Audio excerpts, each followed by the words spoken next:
భారతదేశంలోని 12 జ్యోతిర్లింగాలు, ప్రదేశాలు మరియు రాష్ట్రాల వివరణ.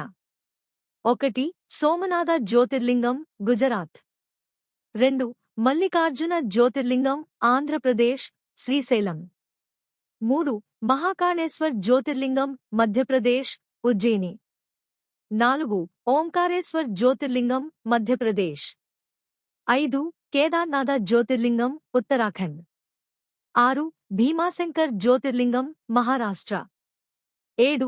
కాశీ విశ్వేశ్వర జ్యోతిర్లింగం, ఉత్తరప్రదేశ్, వారణాసి. 8. త్రయంబకేశ్వర్ జ్యోతిర్లింగం, మహారాష్ట్ర. 9. వైద్యనాథ జ్యోతిర్లింగం, జార్ఖండ్. 10. నాగేశ్వర జ్యోతిర్లింగం, గుజరాత్. 11. రామేశ్వర జ్యోతిర్లింగం, తమిళనాడు. 12. కృష్ణేశ్వర్ జ్యోతిర్లింగం, Maharashtra. Please subscribe for more videos.